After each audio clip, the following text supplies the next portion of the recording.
So if you are a newly full-time content creator, hopefully I can give you some advice to go and make your transition into the full-time content creation experience easier. Also, some credibility for myself. My name is Kat, or I go by Kat Liente. I've actually been streaming on Twitch for over 5 years now. I'm a Twitch partner, and I've been content creating on TikTok since July 2020. So we are going on 4 years of being on TikTok, I think, if I can do my math correctly. And I full-time content creator for 6 months back in like 2021 when I graduated from college. And I quit my job about 8 or 9 months ago, and I've been full-time content creating since. So the first thing we're gonna go talk about is money, because money is a really, really big topic, but also super important if you are a full-time content creator, because it can get really messy. For a little bit more context also, I am a US-based creator, so the advice that I give on money and taxes will be from the perspective of an American.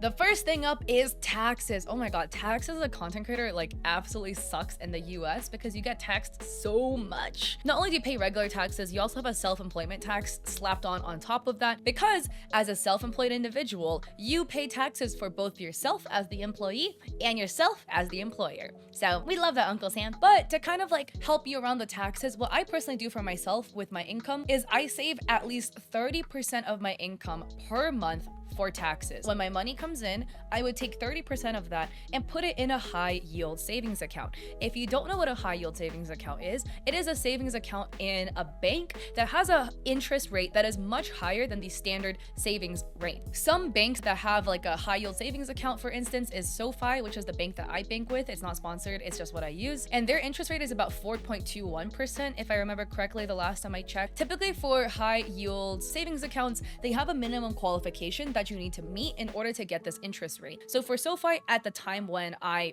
started banking with them to get the rate, you either needed to have at least, I think, $10,000 sitting in your bank account at one time, to where like you can't withdraw below that $10,000, otherwise you lose it. Or secondly, you set up direct deposit with them. So for me, because I am a Twitch streamer, what I did was I just changed my Twitch payout, instead of depositing into my checking account, instead depositing into my high yield savings account. And once that first direct deposit hit, I immediately qualified for the interest rate of the 4.2%, and I've gotten that ever since. What I do again is I just take the 30% out of my money every single month, dump it in there, and that becomes my tax money at the end of the year. It just sits there. It makes money for me because it has a high interest rate, and then I just pull it out during tax season, aka when I'm filming this video as of April 11th, and use that to pay my taxes. Secondly, also, pay your estimated taxes. If you are in the US, there's something called estimated taxes, which is very recommended if you're self-employed to pay. There is a big old form that you have to fill out to calculate how much you pay for this, but what it is taxes that you pay every single fiscal quarter. The timing is weird, so it's April, June, September, and then January are the 4 months that you have to pay it. And instead of paying all your taxes in a massive lump sum in April,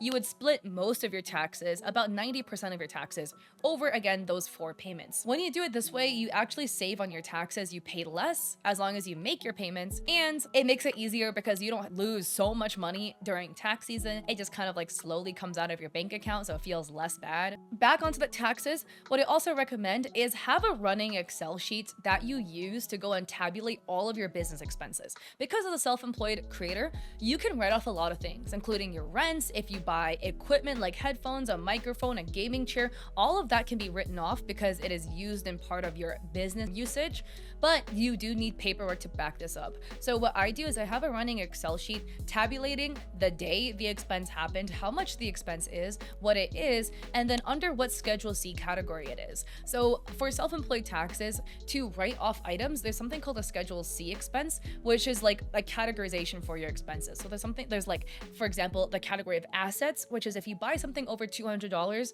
then it could be depreciated over like 5 years. So if you buy a MacBook, if you buy a new computer, those would be classed as assets because it costs more than $200. There's advertising costs. So if you pay money for ads, that will fall under advertising costs. So if you go travel like to TwitchCon and then you eat food there, well, yeah, those meals can actually be written off too. So I categorize it based on the expense. Side note, I am not a CPA. I am not a licensed tax professional. So please consult a tax professional, not some random YouTuber, for your information. But I've done my taxes this way. So far, I haven't gotten audited yet. So I hope it works. But you can write off a lot of things. So you want to make sure you have a paper trail for that and keep your receipts. Now, the second thing we're going to go over is content, because if you recently became a full-time creator, your content is going to be the pinnacle of how you earn money. So we need to go work through this. The very first thing, if you just started becoming a full-time creator, what I would do if I were you is hype this up on social media, because this is like a big life event, and big life events should be hyped up because it can get you a lot more engagement, a lot more views, a little bump in your social media content and engagement that would help. So if you're a Twitch streamer,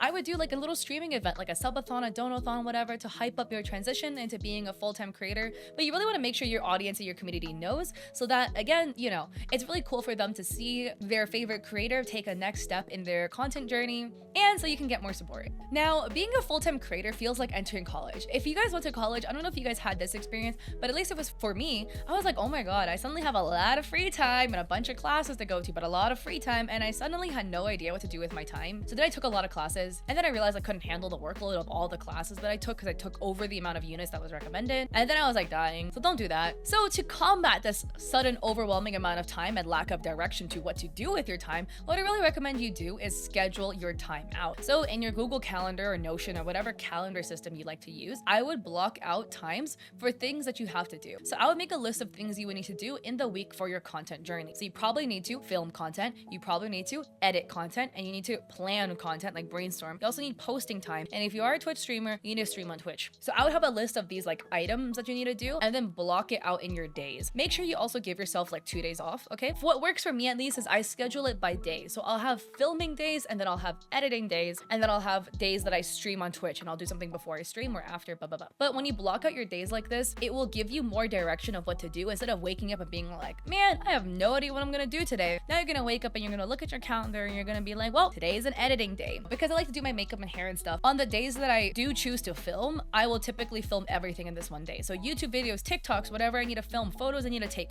all in this one day. And then even if I stream on Twitch, all in the day that I did my makeup. And then the next day would be like a bum day. I don't do my makeup, so all I do is film, edit, you know, respond to emails, you know, schedule out my content, whatever. So block out your time accordingly for this. So maybe like if you want to wake up at 11 a.m., maybe Monday when you wake up at 11, you get up, get ready, do your makeup, and then you film content from like 1 to 7 o'clock. And then after that, you do a little bit of like content scheduling, and then we call it the Monday. And then Tuesday, hypothetically, let's say this is gonna be your editing day. So then instead, you're gonna wake up at 11 a.m., you're gonna edit from like 12 to 4, and then you're gonna spend from 4 to 8 making YouTube thumbnails and scheduling your content out. Wednesday, we go back to filming, and then you can stream on Twitch on Wednesday, yada yada. But after you have a list of things you're gonna do, just slot it into your schedule accordingly. And then you can give yourself like Saturday and Sunday off. I don't give myself back-to-back days off. That's just how I work. So I do like Sunday off and then Thursday or something. Also, as a full-time creator, it is super easy to fall into the cycle of doing the same thing over and over again. Once you have your schedule, you have your little routine, and then you end up plateauing because you're doing the same thing over and over again with no variation. What I recommend you do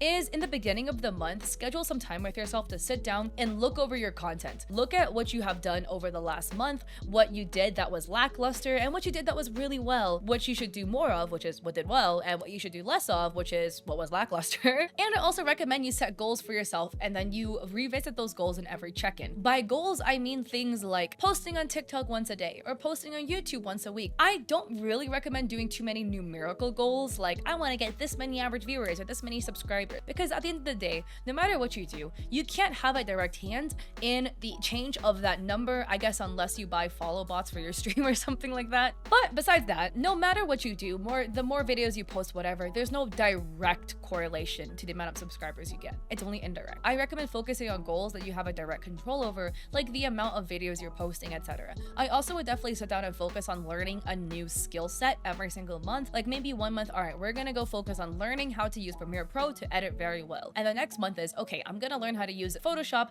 to go and make nice looking thumbnails. But this way we can always focus on improving ourselves and our content. Also, 3, mental health. Make sure you don't burn out, so you pace yourself well. What happens a lot of times is, especially if you start full-time content creating, a lot of people go like dive straight in, and then you burn yourself out because you're pedal to the metal way too hard, way too fast, and then you burn out because it's just unfeasible and unrealistic to maintain that momentum in the beginning, which is what I really don't want you to do. So make sure you take days off for yourself, because I did not do that and then got burnt out.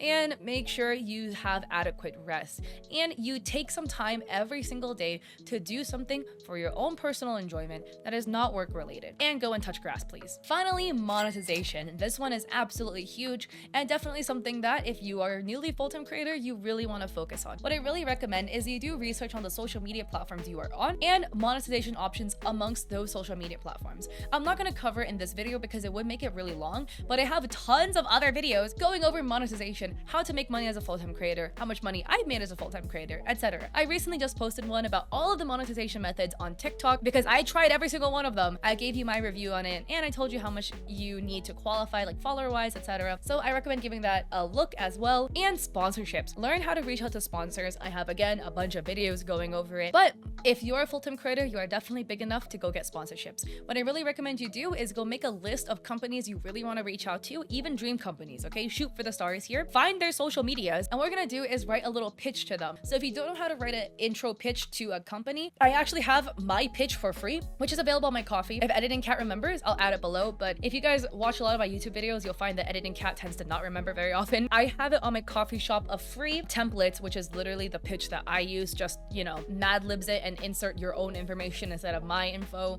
Or, I mean, if you really want to pitch me to companies, go for it. Do more work for me. Pitch yourself to these companies and shoot your shot, man. Really, a lot of people, when they reach out for companies for sponsorships, they reach out to like 3 and they don't hear back and they're like, oh my God, it doesn't work. It's like job hunting where you have to apply for a ton of jobs and you're gonna get a ton of rejections. But at the end of the day, what matters is that one company that's gonna pay you $1,000 for one video and then you got rent paid. Ding! That's what we're looking out for. So don't give up. Keep applying to those sponsorships, keep reaching out, and also look for sponsorship platforms like Aspire.io, Tribe.io. If you are a female creator, there also is Collectively.inc and Influencer, but these are all influencer platforms that will also list sponsorship opportunities that you as a creator can then go apply for. Make sure you check out all of those to go and maximize your monetization options as a full-time creator. And again, I have a ton of other YouTube videos on this, which is why I'm not elaborating too much in this video. I really wish you the best of luck in your full-time content creation journey. Comment down below like what content you make and how your full-time journey is looking, or what made you go into full-time content, because I'm nosy. I want to hear about it. And if you thought this video was helpful, I'd appreciate it so much if you liked and subscribed so that I know that I'm doing well. And I'm also aiming for 50,000 subscribers on YouTube, so hopefully we can get there soon. I also have a Coffee in which I have free resources for streamers and content creators, like a sponsorship guide and a master list of 160 emails and sponsorship forms and stuff like that. So if you're looking for sponsors, check that out, and check out my free sponsorship guide to learn how to get sponsorships. And I also have an Etsy shop in which I sell Twitch emotes, overlays, and stuff for content creators. And I stream on Twitch 3 days a week, Mondays, Wednesdays, and Saturdays at 7 p.m. PST. So I hope to catch you guys there or in another one of my videos. Peace!